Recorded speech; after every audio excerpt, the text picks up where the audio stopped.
I'm here today first to once again express my condolences to the Brown family, as well as to Mr. Brown's friends and surrounding community that I understand are in a deep amount of pain over Mr. Brown's death. The loss of any life in this city is tragic, and for that, I want to express that my heartfelt prayers go out to them through this difficult time. Today, my office released a comprehensive report regarding our decision not to charge the security guard in this shooting with a crime. That report outlines not only the facts of the case as well as witness statements, but the law and how we arrived at our conclusion that we were unable to proceed with criminal charges. What we also released today included video surveillance footage from the Walgreens capturing the incident, body-worn camera footage from the officers that responded to the Walgreens and spoke with the security guard there at the scene, the police interview of the security guard handled by the SFPD homicide inspectors, as well as a redacted police report that contains witness statements of individuals who were present in the Walgreens at the time of the incident. The report, as well as those evidentiary items, can be found on our District Attorney's Office website, and they are available now. The fact that we released this report and this evidence is not an ordinary situation. That is not something that we normally do in criminal cases. But this, as we know, is an extraordinary set of circumstances that has had growing concern among San Franciscans and even beyond. And for that reason, I felt it was appropriate for our office to take an extraordinary step in being more transparent than normal in this process. That was not only due to the overwhelming public interest, but also what I believed were intentional statements that were designed to sow mistrust, not only in myself as the district attorney, sow mistrust in my office, but also in the criminal justice system. And I believe that as the district attorney, I have a mandate to make sure that the public trusts the way that we do business in this office. And for that reason, we released this report. One thing that I also want to point out is that there will be a temptation as human beings to only view the video footage of this incident and nothing else. We are accustomed to seeing videos online, and that often is what captures our initial attention rather than going the extra step to look deeper. As a district attorney's office and as prosecutors, we have an obligation ethically to look at all of the evidence in a case in order to make a fair and appropriate decision. And for that reason, I would ask that members of the public and the press ensure that they view all of the evidence in this case and not simply the video. With a video that has no sound, no audio to it, it is difficult to have context to what is going on. And that is why we must listen to the security guard statement, the witness statements, and everything else in order to look at the full picture of the incident. I would also remind everyone that as prosecutors, it is our burden to ensure that we can prove a case beyond a reasonable doubt to 12 jurors. That's the standard of proof when we make a charging decision. And in this case, we had to decide whether or not we had the sufficient evidence to prove this case to 12 jurors beyond a reasonable doubt. It was our conclusion that we did not have such evidence, and that is why we have arrived at this decision at this time. I'm now open to answering any questions. Start, Ozzy. Okay, so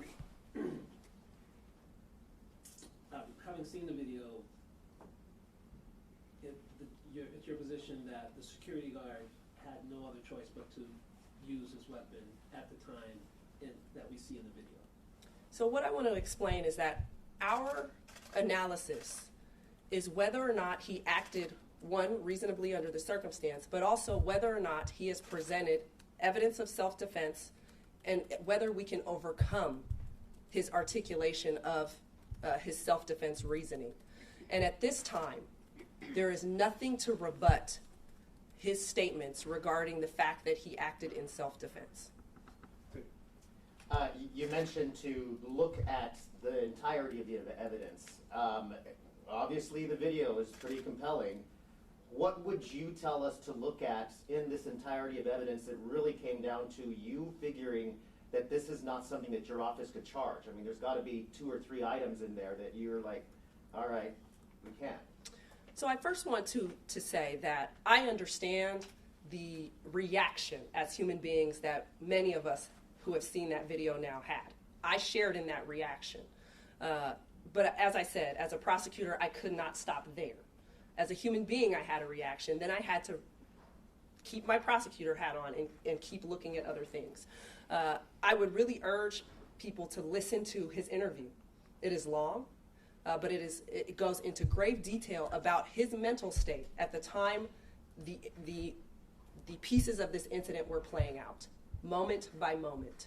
And that is very critical. That is the most critical part of our analysis, is what he expressed.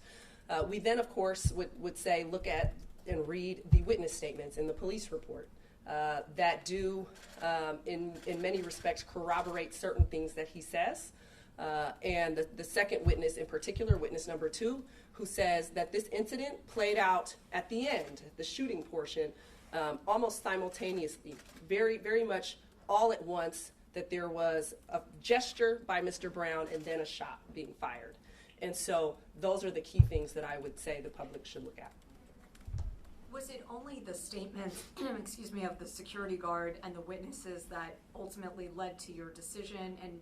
And is that enough in terms of the DA's office making a decision versus allowing a jury to hear those statements and potentially make their decision?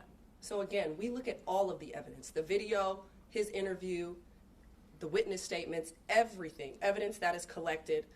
And while I understand it as a resident, you would want to say, well, just let the jury decide. That is not the standard for charging. We have to believe at the time that we charge a case that a jury of 12 would convict, not let's just charge the case and see what happens. And the reason for that is because you are taking away someone's liberty while the case is pending. And certainly in a case like this, he would have been held in custody while this case is pending. And we don't have a right, ethically, to hold someone in custody on the chance that perhaps, maybe, a jury will come back that way. We have to believe at the time that we file criminal charges against anyone for any crime that we can prove it beyond a reasonable doubt.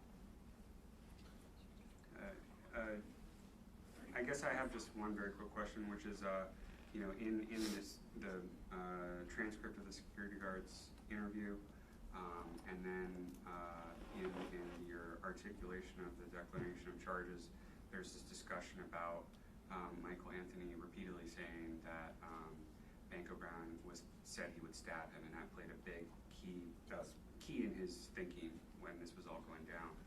But I couldn't find anywhere where it appeared that the witnesses had heard that specific threat or those words. And I was just wondering, were those questions asked to those witnesses? Did you ask about that, and can you talk about that at all? That was certainly something that we took note of. That was not ignored. The issue there was that there was also no one who indicated that it wasn't said. And so, again, you're looking at the credibility of Mr. Anthony, the security guard, and whether we can disprove anything that he said. And at this point in time, we cannot disprove that he heard those statements. Yeah, in your opening remarks, you discussed certain assertions about your office and the swirling kind of misinformation that might have led to a lack of public trust. I was wondering if you could address more specifically those statements. It's hard to address those as press if we don't know what they were. Can you more specifically say what those statements were and rebut them more specifically? I would say that there were multiple statements made, that we were not being transparent, that we were hiding evidence, that we were attempting to hide the decision, that the basis for the decision. And I've expressed since the very beginning, since May 1st, I believe, when we issued our first press release, that we would give more information to the public when we could. I made it very clear that we would draft a report that we would release. This was not about a lack of transparency. This was about procedure that we had to respect. And so that's what I'm trying to address. This is the first time, actually, these things happen every once in a while, and people have said, well, you know, police release video all the time. I don't know the last time that I had a district attorney release a video in a certain case when there isn't charges. Is this, I mean, was your office kind of bowing to political pressure on this one, or what's the concern in releasing this now, especially since there were statements being said that were like, well, it's an ongoing investigation and that kind of thing? Absolutely not. This is not bowing to political pressure. In my view, it is inappropriate to engage in politicization of the work that we do here. These are lives, right? These are human lives. One has been lost, one is facing life in prison. What I recognized, however, was the fact that there was an overwhelming amount of public interest. Like I said, from the very start, there's a community that is hurting, that wanted to understand how we would come to a decision of not charging this case. And again, there was a lot of politics being played by other leaders in this city that contributed to that distrust and to that temperature. And so for me, like I said, from the outset, even before anything went to the Board of Supervisors, I had made a statement that we would release a report so that the public would understand. We are now at a point where we don't believe right now that anything will come forward at this time. And so we felt that it was an appropriate time to go ahead and release this report and the evidence. Homicides don't have a statute of limitations. And so in perpetuity, we could hold this forever, right? And keep it under the privilege. But in this particular instance, I wanted the public to understand that they can trust our judgment as prosecutors. They can trust this office to do what it's supposed to ethically. At the time that the security guard used his weapon, did he tell investigators that he saw the knife, or he thought he saw a knife, and that's why he used deadly force? So I provided his interview, so I want to first refer you to his interview because I don't have it memorized verbatim. What I will say is that no, he did not indicate that he saw a knife. What he said was, I saw a movement that led me to believe something dangerous was about to happen to me. Could have been a knife, could have been whatever it was. I believed that I was in imminent danger. And the law doesn't require that you wait and see. Is it a gun? Is it a knife? Is it scissors? The law allows you to have a perception and a belief so long as it's reasonable. Yeah, there's obviously been a lot of outcry in the trans community, Black community, and Black trans folks as well, who really felt through this process that you didn't have their back. So they've said this, and I wonder if you feel today corrects that record, or what you would say to them if you had these folks in front of you saying, we don't feel like you've brought us justice. I would say that this is a tough job, and anytime you have particularly a shooting or a killing, people are emotional, and they should be. A life was lost here. That spawns grief, it spawns emotion, it spawns a reaction that is normal, it is human, and I understand that, and it's a part of the nature of the work that we do here in the DA's office. What I cannot do, however, is base my decisions on that emotion. And so I've tried to usher us through this process as a city in the way that I believe is ethical and appropriate. From the time that I set foot in this office as an assistant prosecutor 8 years ago, I have tried to make sure that I was a fair representative and advocate for the Black community, that I was a fair and representative to the trans community. For almost 2 years, I was the hate crimes attorney in this office. And during that time, I filed numerous cases involving hate crimes against the trans community. I went to trial in one of those cases that involved a Black trans woman, victim, who was hesitant to testify and who I got on board, and we got justice in that case. And the perpetrator of that very violent attack now sits in prison for what he did. Because that's the way and the mechanism for which, when you're a prosecutor, you can be a representative and a fighter and an advocate for a certain community. And that's what I've been doing, and that's what I've pledged to do now as the district attorney. What was the name of that victim? L'Oreal Earl. Thank you. The video's out. We're going to start pouring through all the interviews and all the transcripts and whatnot.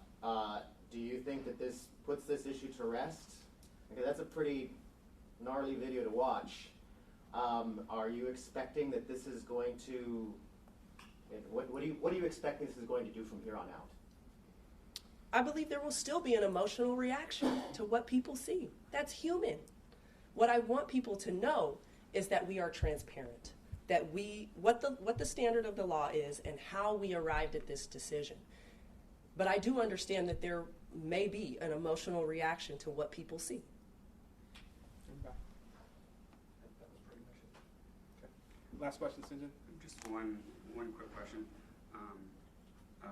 When we spoke last time about this case, when you said you were initially not filing and it was ongoing and what have you, you mentioned the security guard who'd been killed in Pleasanton. I don't know if you remember this. And you said, society is going to have to engage in a very intense discussion about what should be done by these stores, what we believe is appropriate, what is fair, etc. And I guess this is really touched on this very theme of how San Francisco handles property crime in a city where it's a big problem. And I was just wondering if you have any new thoughts as this case has played out and could talk about that. Yeah, and just to give folks context, what I said was, I think as a city, as a community, we have to engage in a dialogue now about how we are going to engage in deterring retail theft, addressing retail theft. We've seen a security guard here in San Francisco be shot and killed. A week before this incident that brings us here, there was a loss prevention officer at Home Depot in Pleasanton who was shot and killed trying to follow somebody who was shoplifted out of the store. And then now we sit on the opposite side of this, having somebody who was engaged in a theft be killed. And I recognize, again, that we are at a critical point here in society, that we're going to have to figure out what we think is appropriate in the way that we deal with this retail theft issue. I have not arrived at a conclusion. I do think it's a conversation that needs to be had amongst everybody involved, us as consumers, the stores, leaders. I think it's a conversation that had not been had yet about the serious implications of both unarmed and armed security, and I think it's one that we need to have at this moment. Thank you for coming, everyone.